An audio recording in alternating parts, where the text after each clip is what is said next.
자, 세금계산서와 관련된 내용 중에 또 이슈가 되는 게 수정세금계산서 관련된 내용들입니다. 수정세금계산서 발급을 하게 되는 그런 상황일 때 거래처에서 이거 가산세 무는 거 아니냐 뭐 이런 얘기들을 종종 합니다. 수정세금계산서를 적법한 사유에 의해서 수정세금계산서 발급 사유가 되겠죠. 발급을 하면 가산세 대상이 아닙니다. 근데 이제 수정세금계산서를 발급을 하는 과정에서 발급 그 절차나 이런 것들이 지켜지지 않는다든지 그럴 때 이제 가산세에 문제가 생기는 거지, 실제로 잘못 발급이 된 어떤 세금계산서를 수정을 한다라고 했을 때는 가산세의 문제는 발생을 하지는 않는다. 수정세금계산서와 관련해서는 발급 사유가 9가지로 열거되어 있습니다. 근데 현실에서는 거의 다 수정할 수 있다, 이렇게 보시면 되겠습니다. 차고 외의 경우에도 수정세금계산서 발급을 할 수가 있으니까요. 그죠? 그래서 크게 3가지 작성일자를 소급하는 그러한 수정 사유가 있을 거고요. 작성일자를 소급하지 않는 그러한 수정세금계산서 발급 사유가 있습니다. 그죠? 수정세금계산서를 발급하지 않는 작성일자를 소급하는 그러한 수정세금계산서 발급 사유가 있다. 이렇게 크게 2가지로 나눌 수가 있는데, 이게 잘려가지고 좀 그러네요. 그죠? 어찌됐든, 위에, 공급가액 변동이 마지막이고, 환입, 그 다음에 계약 해제. 이게, 공급가액 변동, 이 3가지가 작성일자를 소급한다는 얘기는, 소급하지 않는다는 얘기는 그냥 그 사유 발생했을 때 마이너스 세금계산서를 발급을 한다, 플러스 세금계산서 발급한다, 이런 얘기입니다. 그러니까 과거에 어떻게 했든지 상관없다라는 얘기입니다. 그래서 이러한 작성일자를 소급하지 않는 소급하지 않는 그러한 사유에 해당이 된다라고 하면 그 해당 사유 발생한, 그죠? 변동 사유 발생일, 그죠? 환입이 발생한 날, 계약 해제가 된 날, 이 날을 작성일자로 해서 마이너스 세금계산서든 플러스 세금계산서든 발급을 하면 그걸로 된다. 세금계산서 한 장이 발급이 됩니다. 수정세금계산서 한 장이, 그죠? 그리고 작성일자를 소급을 한다라고 하면 나머지 대표적으로 필요적 기재사항이 잘못 기재됐다. 필요적 기재사항이 아까 뭐였습니까? 공급자 정보, 공급받는 자 정보, 작성일자, 그 다음에 공급가액하고 세액, 금액이죠. 금액. 그죠? 크게 4덩어리로 되어 있을 텐데, 이러한 필요적 기재사항이 착오로 잘못됐다든지, 착오 외의 경우에도 수정세금계산서가 수정세금계산서를 발급할 수 있다, 이런 취지입니다. 근데 이제 발급 기한이 좀 다릅니다. 발급 기한이 기본적으로 착오 외다 그러면 고의성도 있을 수 있는 겁니다. 근데 착각을 했다든지 이렇게 그런 내용이 아니라 어떤 면에서 보면 그 세무서에서 과세당국 입장에서 좀 길을 터놨습니다. 바로바로 해라. 어느 정도까지? 확정신고 다음 날부터 1년까지는 너희들 잘못 발급을 한 거를 니들이 알면서도 놔두고 있는 것들 수정세금계산서 발급해서 제대로 해라. 이런 취지가 있을 수도 있다. 이런 말씀을 드려봅니다. 이러한 작성일자를 소급을 하는 거는 과거에 발급을 했던 거를 취소를 하고 과거에 신고했던 것들을 수정을 해서 다시 부가세 신고를 해야 된다, 이런 취지입니다. 그죠? 그래서 뒤에 보시면 이 수정 사유, 작성일자를 소급하지 않는 것과 소급하는 것에 부가가치세 수정신고나 경정청구 여부에 대해서 이렇게 크게 나눌 수가 있다. 작성일자를 소급하지 않는 거는 뭐예요?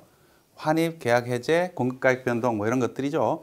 환입이라는 건 반품이 있는 겁니다. 실제로 여러분들이 이제 세무 그 업무를 하면서 환입, 반품에 대해서 거래처에서 마이너스 세금계산서, 수정세금계산서를 발급하지 않고 그냥 서로가 그냥 세금계산서를 발급을 해버리는 그런 경우들이 종종 일어납니다. 좀 안내를 잘 하셔야 됩니다.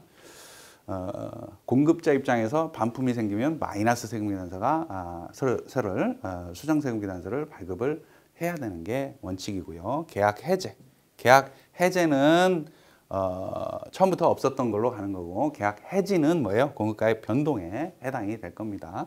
매출 할인이나 뭐 이런 것들이 이쪽에 나오는 거겠죠. 이런 것들은 이러한 사유 발생일을 작성일자로 해서 그냥 마이너스든 플러스든 수정세금계산서 발급을 하면 별도로 기신고되어 있는 부가세 신고 내역을 수정할 필요는 없습니다. 네, 작성일자를 소급하는 그러한 사유들, 그죠? 작성일자를 소급하는 그러한 사유들에 해당이 된다라고 하면 대표적으로 필요적 기재사항 잘못 기재된 거, 그 다음에 우리가 그 사례 연습을 하면서 내국신용장 구매 확인서 사후 개설된 그러한 내용도 내국신용장 구매 확인서가 개설된 영세율 세금계산서 그쪽을 좀 살펴봤죠. 만약에 다음 달 10일까지 어때요? 다음 달 10일까지 그 세금계산서, 영세율 세금계산서를 발급을 할 수 있는 근거인 내국신용장이나 구매 확인서가 확인이 안 됐다라고 하면 뭐예요?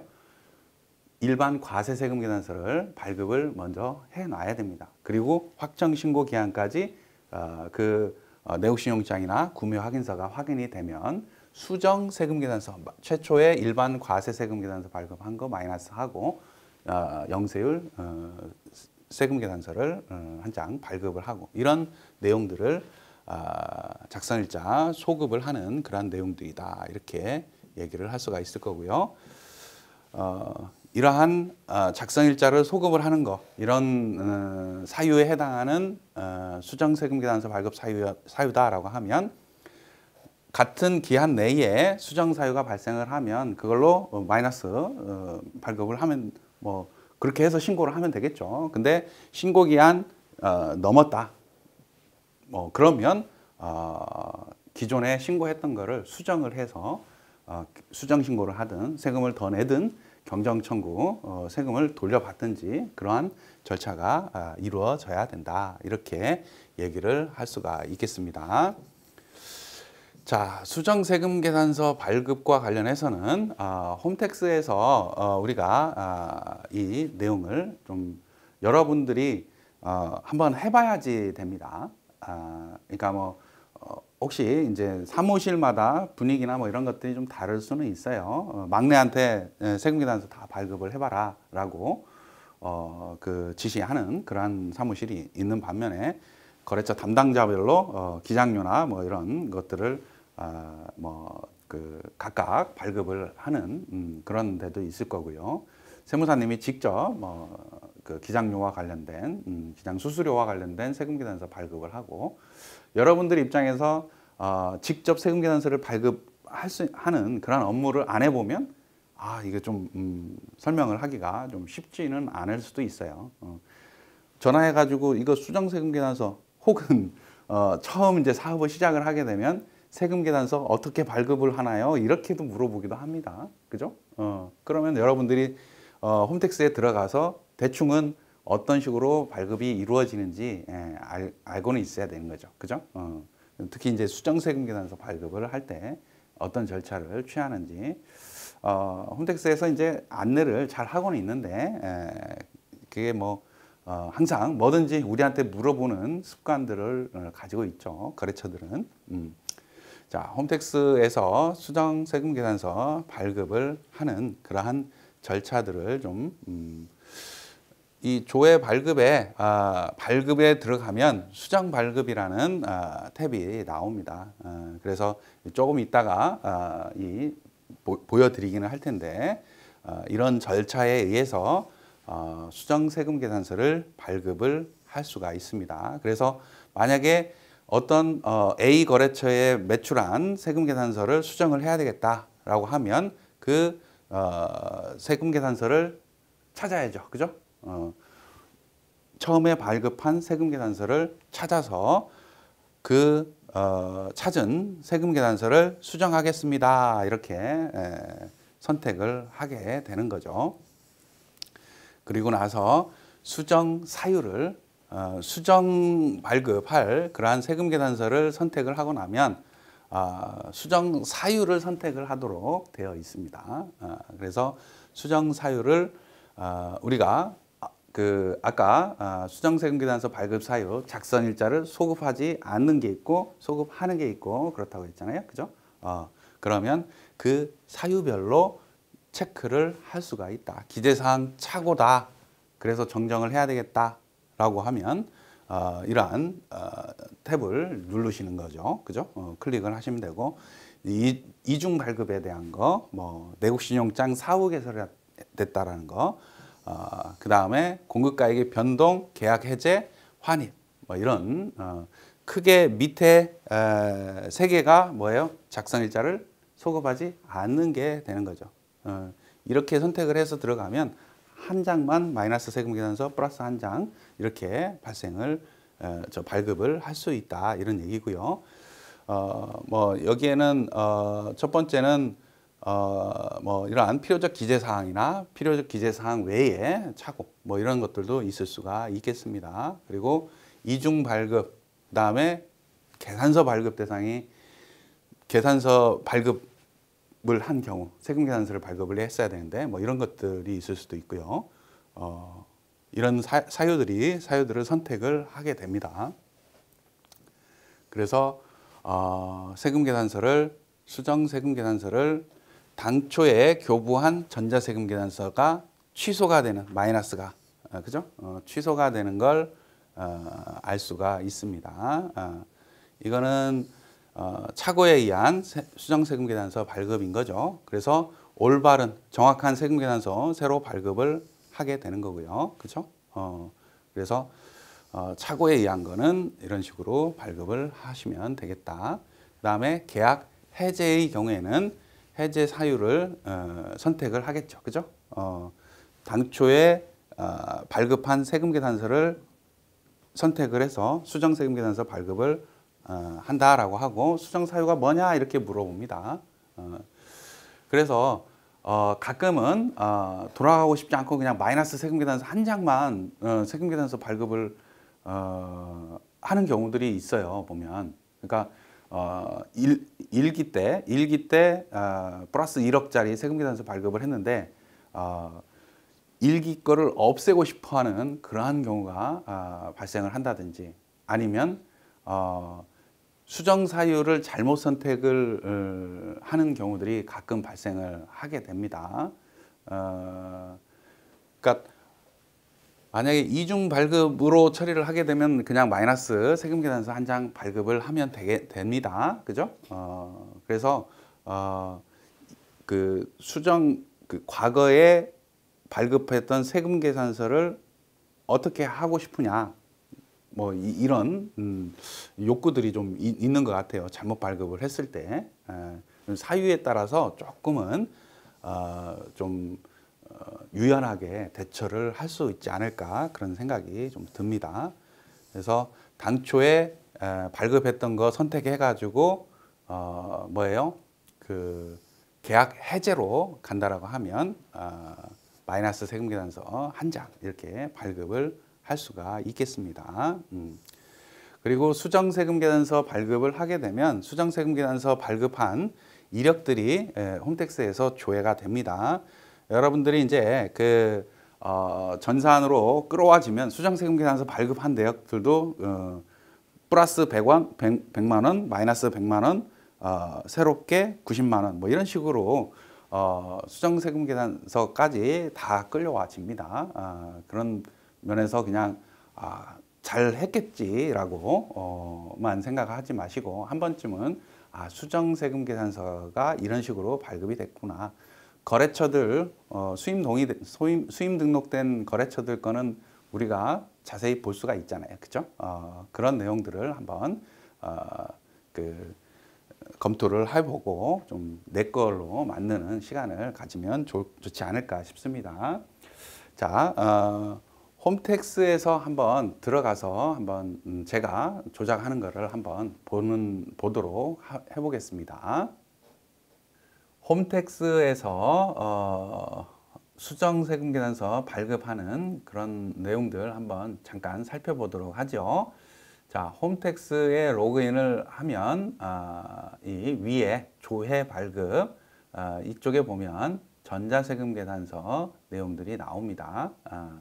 이 전자세금계산서의 발급, 건별 발급, 수정 발급, 일괄 발급, 뭐 복사 발급, 우리가 기장료나 뭐 이런 매월 고정적으로 금액이 변동이 별로 없는 것들은 복사 발급을 많이 이용을 하죠, 그죠?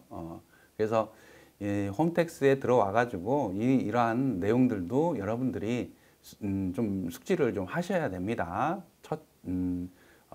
새로 입사하신 경력이 얼마 안 되시는 분들 같은 경우는 이 홈택스를 많이 활용을 해야 됩니다.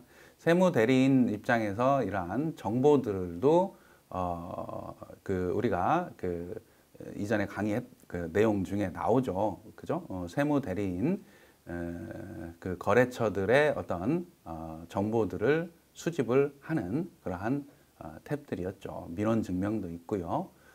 그래서 우리가 이쪽에서 이제 업무를 진행을 할 때 홈택스를 활용을 잘 하면 업무적으로 좀 효율적으로 일이 진행이 될 수 있다라는 걸 다시 한번 말씀을 드려봅니다. 자꾸 들어가 봐야 됩니다.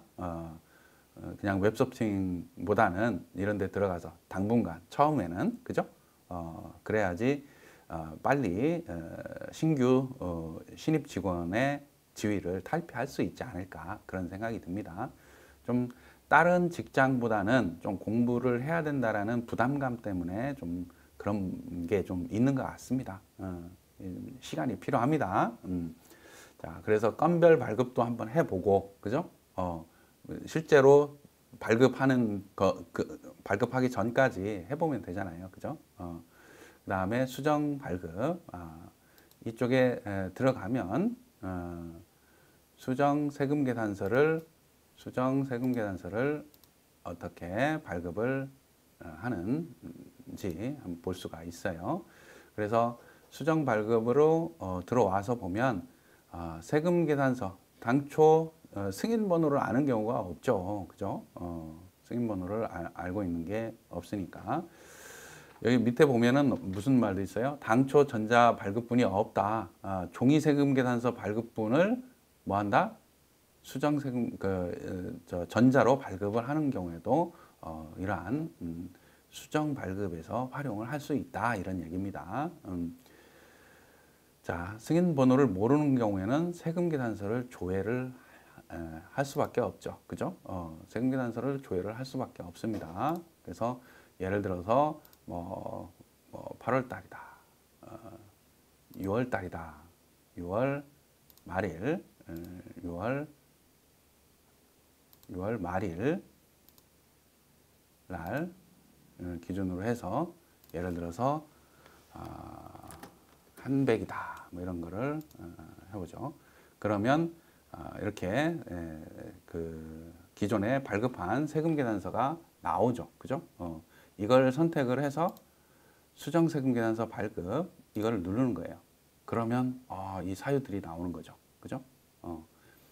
기재사항 착오냐, 이중 발급이냐, 아니면 공급가액 변동이냐, 계약 해제냐, 환입이냐. 뭐 예를 들어서 공급가액 변동이다라고 하면 이걸 누르는 겁니다, 그죠? 그러면 플러스든 마이너스든 세금계산서 한 장 발급을 할 수 있겠죠. 기재사항 착오다라고 하면 당초에 세금계산서 발급한 게 이렇게 취소, 마이너스 세금계산서가 발급을 할 수 있는 준비가 되는 거고요. 그 다음에 새롭게 그 필요적 기재사항이 착오로 기재된 부분을 바꾼다 이렇게 보시면 되겠습니다. 그 다음에 계약 해제다라고 하면 이런 사유들이 발생을 하고요. 그러면 마이너스 세금계산서 한 장 이게 발급이 이루어집니다. 그죠? 그러니까 수정할 세금계산서 선택을 하고 수정 사유를 그 선택을 하고 그리고 발급을 하는 그러한 내용들로 이루어졌다 이렇게 보실 수가 있겠습니다. 세금계산서와 관련해서 우리가 발급, 그 다음에 목록조회, 합계표조회 뭐 이런 것들을 활용을 할 수가 있어요. 그래서 목록조회만 해도 우리가 거래처들 그 분기마다 혹은 월별로 세금계산서 발급 총액이 얼마인지 뭐 이런 것들을 조회를 할 수가 있습니다. 이 수임 사업자 전환을 통해서 이거는 그냥 누르면 제게 나오죠. 제게 우리 사무실께 나오는 거고 수임 사업자 뭐 예를 들어서 뭐 이렇게 다른 분들을 선택을 해서 들어가면 거래처들 거를 끌어올 수 있다는 얘기죠. 그래서 우리가 전산으로 쭉 그 다운로드 받은 그러한 세금계산서 뭐 이런 내용들이 실제 금액이 그 정확한지 금액이 맞는지 뭐 이런 것들 이제 이렇게 확인을 할 수가 있는 그러한 내용들이다 이렇게 말씀을 드려봅니다. 자, 잠깐 쉬었다가 계속 이어가도록 하겠습니다.